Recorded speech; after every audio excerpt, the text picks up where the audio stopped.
Help new Muslims in Africa. Every prayer, every Surah Fatiha they recite, you'll share in the reward. Your £50 will go towards sponsoring one person's education and meals for a month. 500 supports 10 and 5,000 help sponsor an entire village. Donate now. Assalamu alaikum guys, and welcome to another episode of Smile to Jannah. The amount of times I've had to correct the mainstream media, I think they should have me on a payroll. You've probably seen headlines like this by Sky News and like this by the New York Times saying that there have been anti-Semitic attacks in Amsterdam. But we know from Israelis themselves, like the likes of Shulamit Aloni, who won the Israel Prize in the year 2000, and she said, anti-Semitism is just a tool that we use to quash any criticism against Israel. So let's look at the facts. It was a football match that was taking place in Amsterdam. The night before, you had Muslim taxi drivers that were being publicly beaten. You can see Palestinian flags were being dragged and torn down. And as they were getting ready for their match, of course, no Israeli football match would be complete without these genocidal chants. Here's one chant in which they are saying, let the IDF win to F the Arabs. Here's another chant saying, finish the Arabs. And then here from the horse's mouth itself, look, it's the Jerusalem Post, and they're saying, just in case, Mosad agents to join Maccabi Tel Aviv FC trip to Amsterdam. In other words, Mossad was there as well to whip up some hatred. You gotta have some hatred.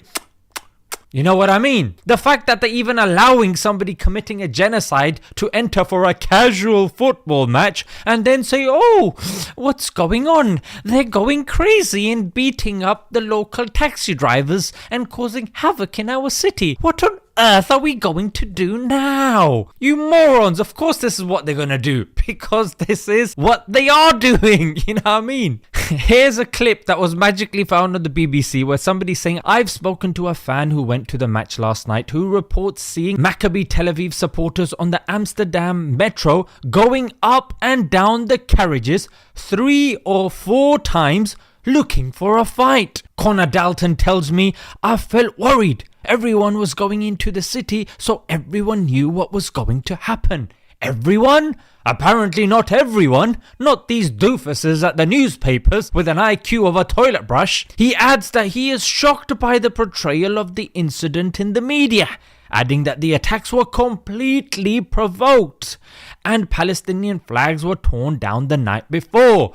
What attacks? Well, I'll tell you what happened, because then, as we know, the population of Amsterdam is approximately 10% Arab. So these guys got their comeuppance. They had a right to defend themselves, and boy, did they. And there's clips going around them getting the Jerusalem kicked out of them. Here's one guy who definitely has his head screwed on properly. Because last night they were targeted after their horrendous behaviour, and instead of maybe considering why UEFA let a country which is currently committing genocide and ethnic cleansing against Palestinians and whose football league is filled with racist teams who pride themselves on not employing Arabs, well, instead of dealing with that, of course, Zionists and Western media are pretending that this is somehow similar to the extermination of Jewish people in Europe in the 1930s and 40s. And I am sorry, this is ridiculous, and it diminishes the legacy of these horrors, because these people were not targeted on the basis of their Jewishness.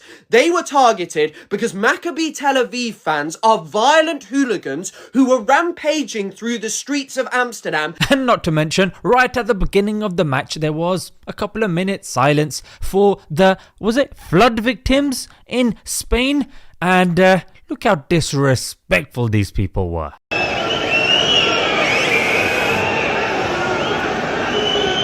And here is one of the people that was shouting anti-Arab chants. Look at him with that giant weapon nested on his right side. Yes, he seems like a peaceful, jolly fellow. It's crazy how they went there looking for problems, they got a response, and then you've got the likes of the Times of Israel comparing it to a pogrom. Oh no!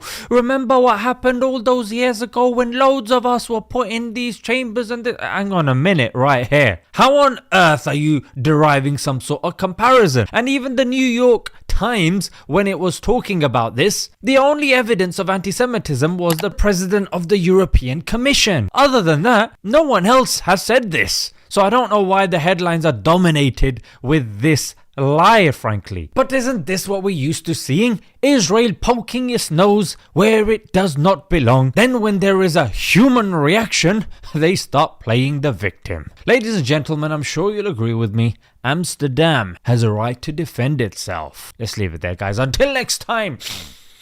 Assalamu alaikum.